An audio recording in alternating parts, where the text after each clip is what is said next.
Hey, I thought I'd do a quick overview and mini review for Sifu. Full disclosure, I just got the bad ending. I don't really like playing through games multiple times to watch like a minute-long cutscene, so I just went ahead and watched the ending. As far as I'm concerned, I've finished the game. I am capable of doing an overview, so uh, if you're worried, you're upset that I didn't get 100%, I will get all the moves. I just don't care to I don't care to get the good ending unless there's like some kind of tangible reward for it, which there does not seem to be.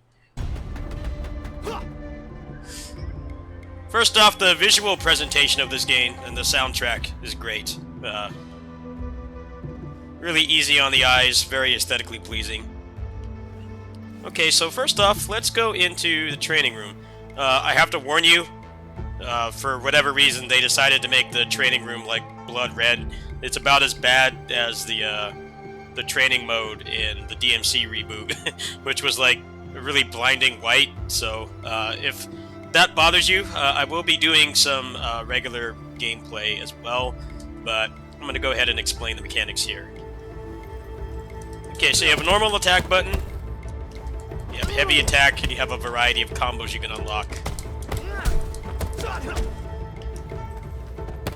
When someone's on the ground, you get that little restand.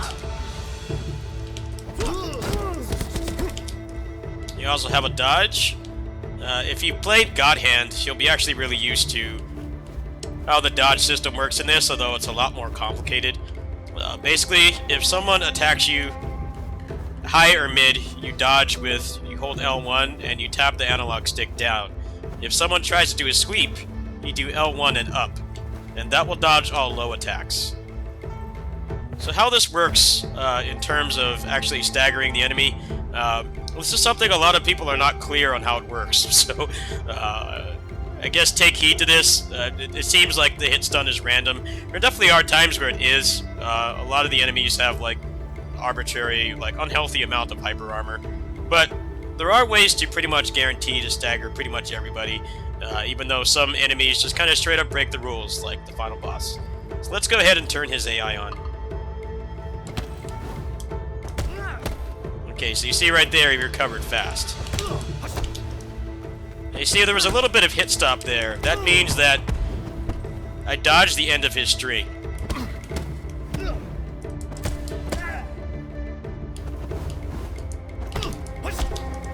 That basically means that you have a little bit of time to hit them with a combo.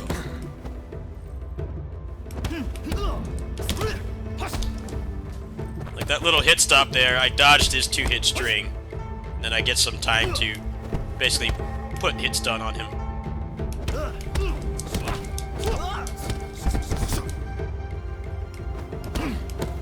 So a good combo to do on bosses is something like this.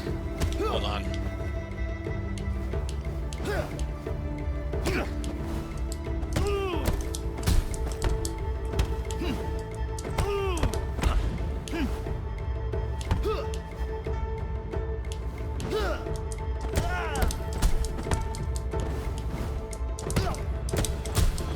Something like this.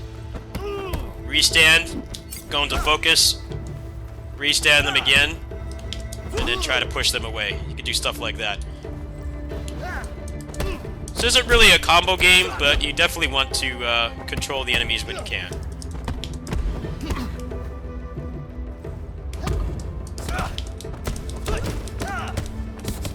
So parrying, actually, there's like a Sekiro posture mechanic in this game. Parrying will open them up for a takedown. A takedown is pretty much an instant kill, even on a boss. Likewise, you have the same posture. They call it structure in this game, but what little I know of Sekiro, it's basically the same mechanic. If you dodge attacks, your posture will go down. Likewise, theirs will too. So ideally, you want to use dodges and parries. If you block, your posture will go up too much, and it'll be susceptible to hit stun. They can knock you into a wall just like you can to them. There's also weapons in the game. If you play this game, one thing I'll tell you is you have to unlearn. Even though this is very much a modern beat 'em up with modern conventions and stuff, you have to unlearn the habit of weapons are usually trash in beat 'em ups. Generally they take away most of your moveset.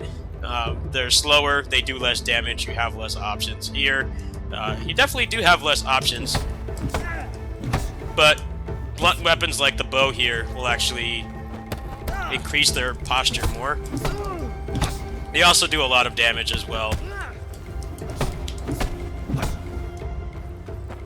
Do stuff like that. So, weapons are very important in this game. A lot of the strategy definitely comes from taking a weapon, remembering which weapon you've used, and then taking a weapon that someone else dropped during a fight. And when the fight is over, you take the fresh weapon and you use it as long as possible. If you can take it to a boss, it can be a pretty big boon towards fighting them. Okay, so that's basically the gist of the mechanics. Also, you have a dodge in this game. The dodge does have invincibility frames as far as I know, but you won't be using it a lot. It's not like, say, Bayonetta or Assault Spy or something where you're constantly using the dodge to use invincibility frames. In this game, pretty much your main defensive option is going to be this. Parrying also works as well, but the feedback on parrying is not very good on anything besides a basic enemy. Also, it's far too risky. Whereas with this, you're getting your posture back, and you're also getting bar for your focus attacks. Focus attacks, I think the best one to get is definitely the sweep, because the sweep essentially allows you to do like a restand like this, put them up again, another restand, and then knock them away. That way you basically remove them from the fight. So if you have problems putting enemies in hit stun, basically you need to remember that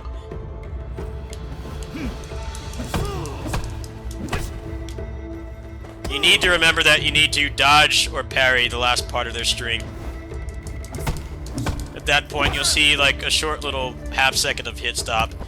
From there, you can go into a quick combo. How long that combo will be will depend on the rank of the enemy. You know, basic Mook or an elite enemy or a boss. However, I should say I got my ass kicked in this game, so there are no like peon class enemies in this game. Every enemy is capable of destroying you, so it's definitely not a Muso. It's not even like DMC.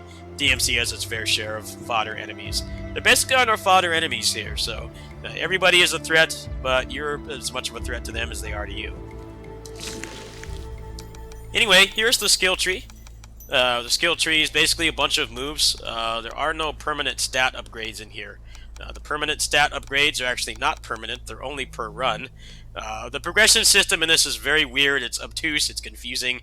I definitely think they could, if they don't tweak it, they should at least make it so there's like a tooltip in here that explains exactly how this works. So basically, if you unlock a move in here, you will have it for that particular run. But if you end the run or you go back to the first level, you will lose that move. However, if you unlock it, if you put that same amount of currency into it another 5 times, then you will permanently unlock it. Like, see, I've got this move here. You can link to that from a palm strike. So I permanently unlock that during my runs. I also got a bunch of other moves here. Strong Sweep Focus is a must-buy. I would consider this to be like the first thing that you should buy, because it will essentially allow you to induce hit stun on any enemy in the game. So while you're playing through the game, you'll want to expand your moveset, but you're actually going to want to focus on learning those moves permanently, because that way, if you want to go back, there are a fair amount of secrets in this game. There's the endings, which I'd argue aren't really that much of replay value. They don't offer that much replay value. I actually just watched them before I recorded this video. It's like, it's a couple cutscenes, but if you're looking to play this game for story, the story actually does have some pretty nice tones to it, but mostly you're going to want to, you can do like no death runs, you can keep your age down, you can try to unlock things and stuff like that. It is kind of a roguelike, kind of like a roguelite as well, but not in the typical sense. Nothing in here is really going to make you broken. You will have more options, but you're not going to get like double the health or like 5 times attack power or anything like that. It's mostly just getting more options, and you can try out the moves, and on subsequent runs you can decide if you want to unlock them permanently. Alright, so let's get into an actual field test here. See a little bit of how the flow of the game works.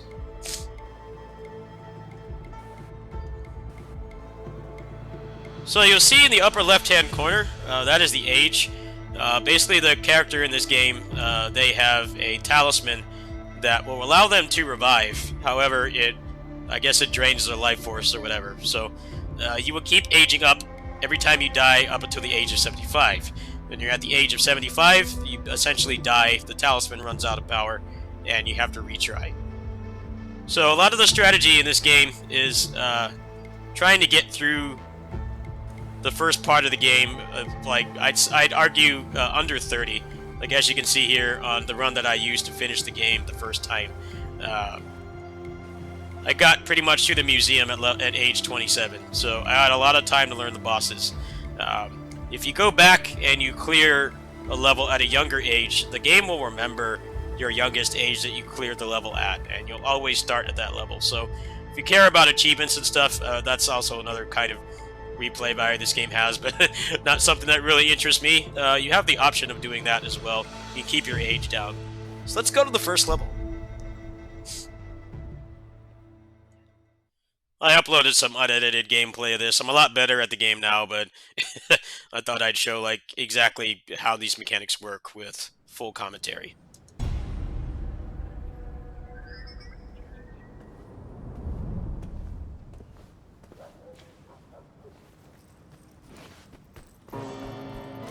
Get lost. I warned you, asshole.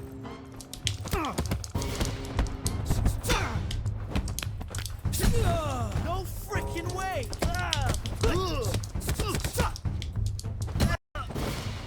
So the only way to heal in this game is to use the takedowns. The takedowns are QTEs. However, the takedowns also have a risk involved with them, being that in every fight, there's basically one enemy that if you try to take them down, you try to do the QTE, they will deflect it, they'll block, they'll parry it, and they'll go like Ultra Instinct. At that point, they have more health, they attack more often. So, if you know which enemy is going to do it, you can avoid it, but generally, takedowns will give you invincibility frames, they will also heal you.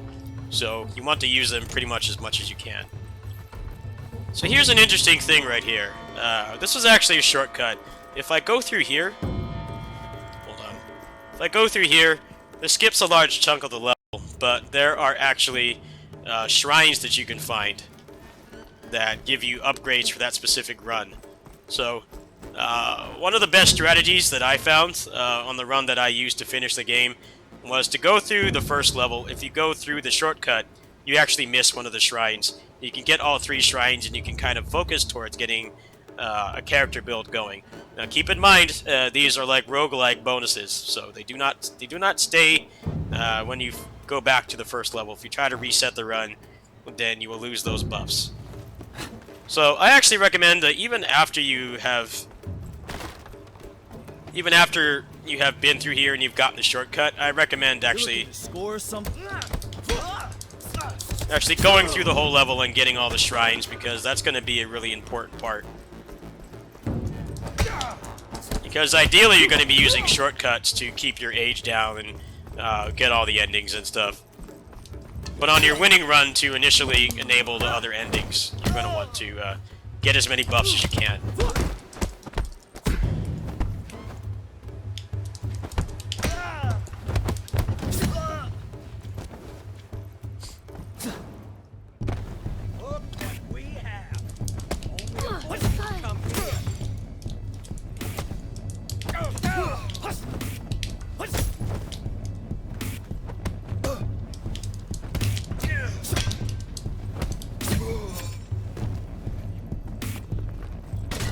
This is one of the coolest parts of the game right here. Literally a side-scrolling beat-em-up. Open up.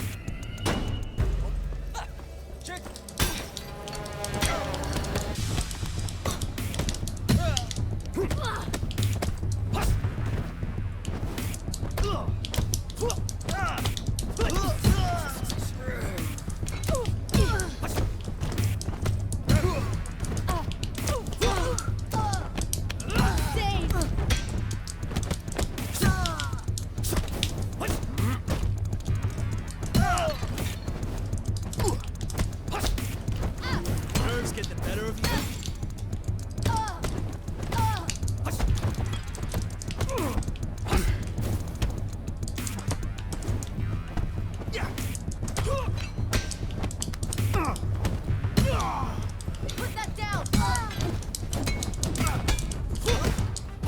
see the power of weapons. So unlike most beat-em-ups, you want to prioritize getting weapons as much as possible because they will allow you to get through the levels a lot easier. Also, there's a lot of strategic elements to having the weapons, kind of similar to the few beat-em-ups where weapons are really good. Cadillacs and Dinosaurs. Yeah, you could carry guns like all the way to a boss and use them to like take off a big chunk of their health bar. You can pretty much do the same thing here.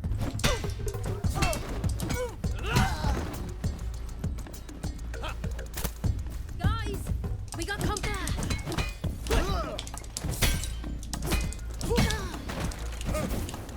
See, like this guy is gonna go Ultra Instinct if I use a QTE on him. You see his kind of fate Super Saiyan aura there.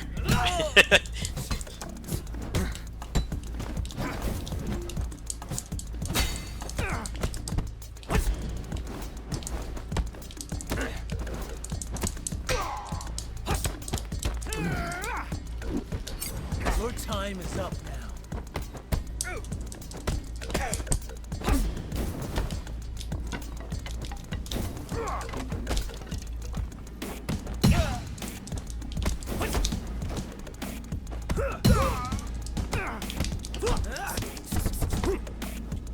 Oh shit! Come on!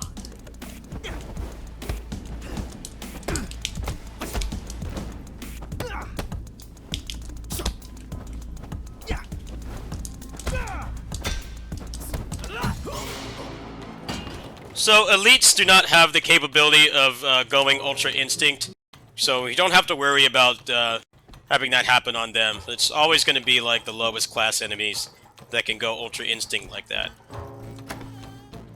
Okay, so here's a shrine.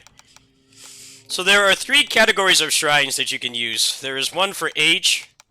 So if you keep your age down, you'll have more options here. There's score, and then there's experience. Now, I can tell you one thing.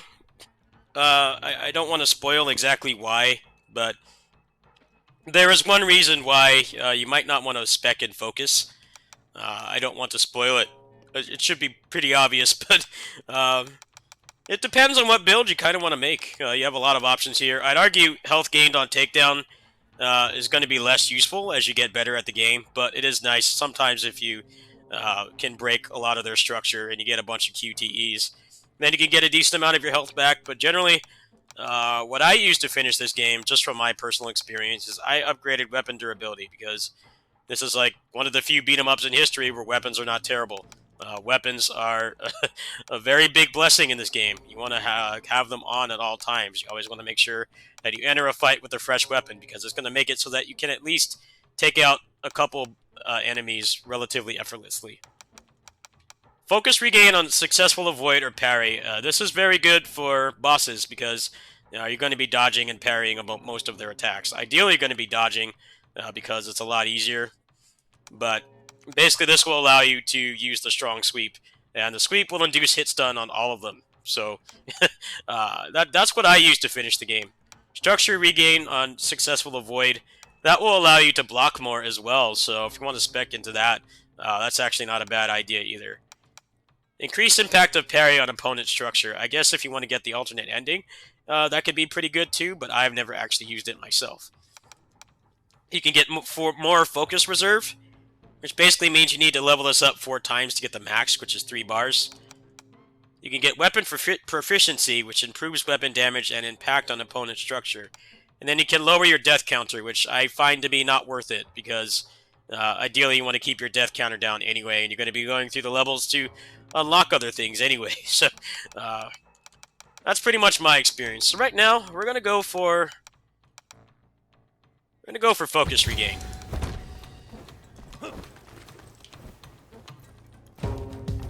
Hey, how'd you get in here? Holy shit!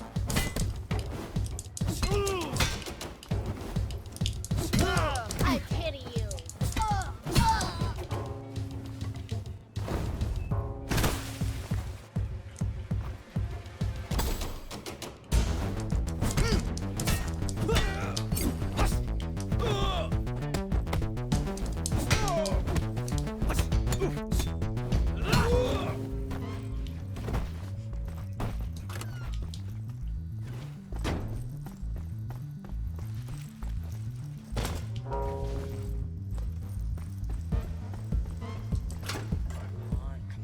speed this up. I don't want to be late for the who in the fuck? If you hit an enemy from behind, there is like a little limited stealth mechanic in this game. If you hit them from behind, you can actually one-shot them.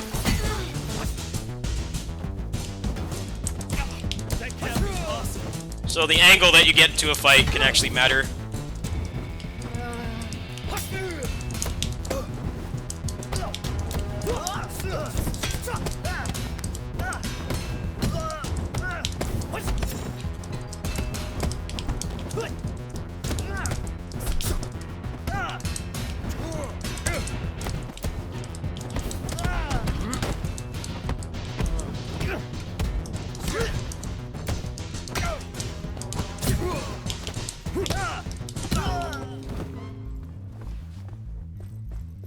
Okay, so there'll be another shrine coming up, and I think that will be the gist of this overview.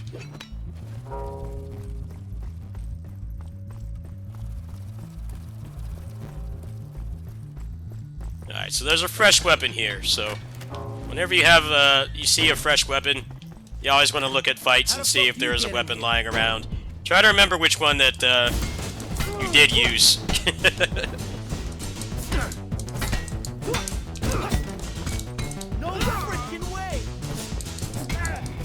Definitely a little polish this game could use. Would definitely be letting you see the actual durability of a weapon. Okay, so I have 3,640 score now. I'm actually playing pretty well considering having to stop and explain all this stuff. So I'm just gonna go ahead and grab this.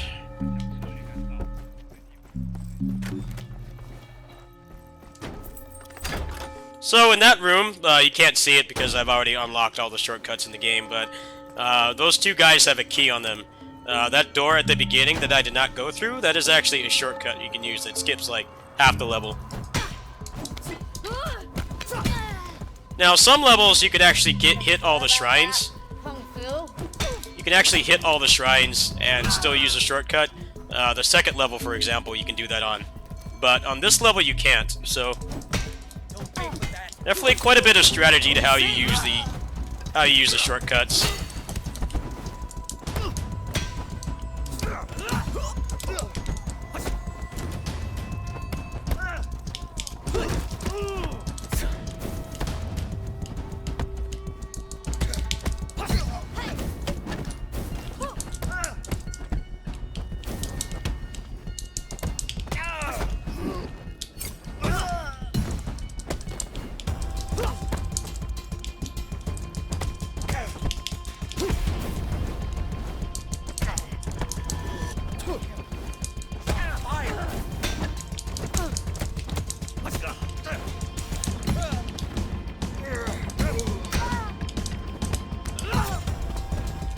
Drop your weapon!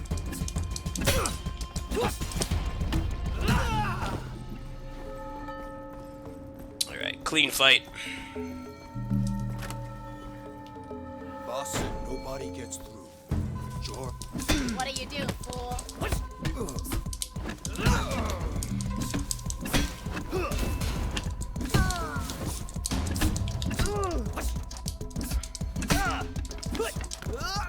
Once again, this guy's got a clean weapon, so get rid of your old one.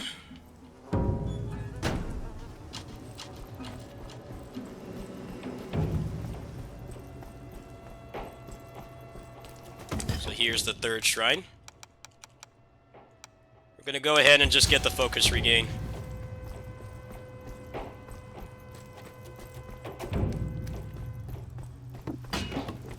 So the boss is coming up, so I'll show how the boss fights work. I've actually fought this boss the least the past couple days, so I don't know how my performance is gonna be, but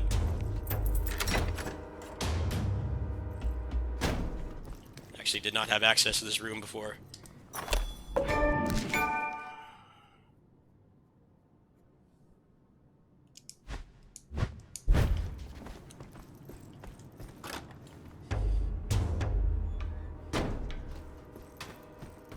Alright.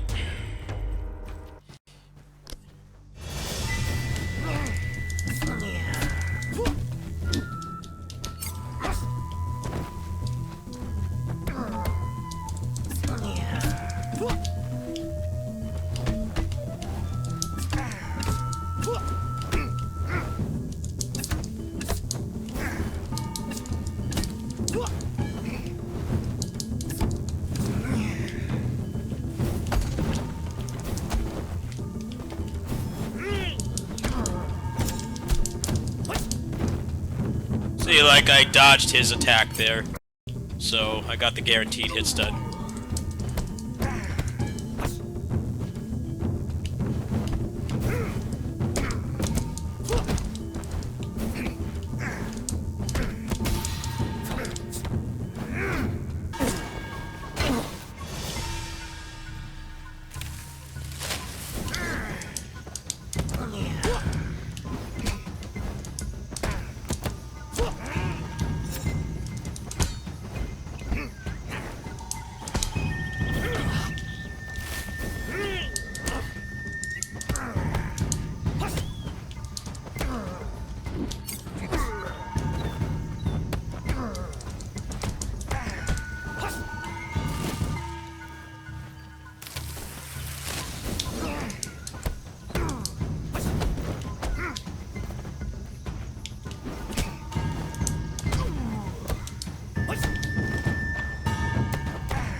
And there you go.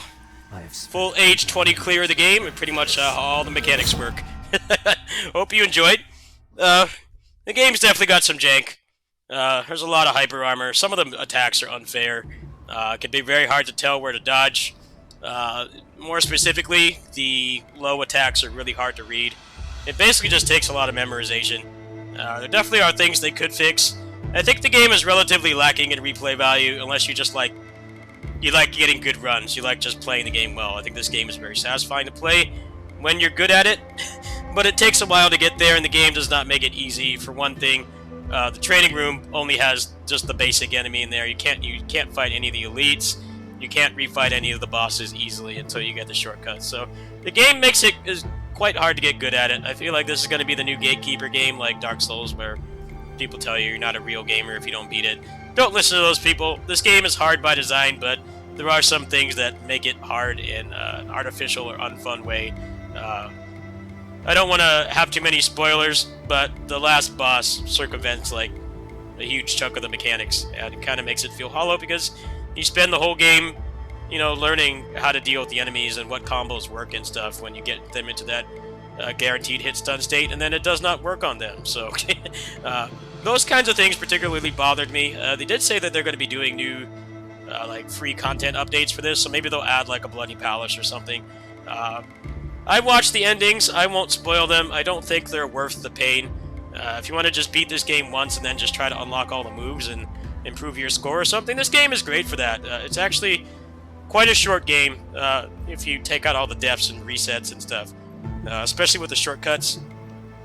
Your first run is going to be rough for a number of reasons. The first is that you don't know where the shrines are, you don't have any of the shortcuts, and then you haven't really gotten a grasp of the game mechanics yet. The game does not really do a good job of teaching you how the mechanics work, and it doesn't make it easy to really practice and get better. But as you get the shortcuts and you get better at the game becomes a lot shorter. If you care about achievements, you're going to have to play this game at least twice anyway, just due to the way that the game is designed. But by that point, you'll have a lot of shortcuts, so you can get to where you want fast. Overall, I paid like $30 for this game. I got it off Humble Bundle. I don't regret my purchase. I hope that they will touch it up a little bit more. Improve the training mode, maybe remove some of the hyper armor. It feels very arbitrary and frustrating. And then just make it so that you can practice more of the enemies in the training mode. I think that would make all the people parroting to just get good. I think it would make their opinion slightly more valid. I always find people that just parrot that stuff to be very toxic and just peanut-brained, to be honest. I'm what's considered to be a hardcore gamer, but I hate when people say that. This game doesn't really make it easy to get good. You only have one basic enemy in the training dojo, and that's it. You can't learn any of the other strings or anything. You can get really good at fighting that specific enemy, but everybody else, you're just gonna have to learn the hard way. Like this was an arcade beat 'em up back before emulation and console ports. You're just gonna have to keep putting quarters in and just get better at the game, you know, at your own pace. And the game does not really make it easy to do so. If that doesn't bother you, I think this is a great game. But if you're looking for material replay value, there honestly isn't much. The story in this game is very minimal. It's definitely got a good theme to it. I think it's actually a good theme in general, but it's like a couple minutes of cutscenes. So if you want to go through all that crap to see those cutscenes, more power to you, but I just watched them online. I'm still going to play the game, but that's not really why I'm going to keep playing this. I'm going to keep playing this to unlock all the moves and get a file ready for whenever they add the free content updates. Anyway, hope that helps, and I'll see you guys later.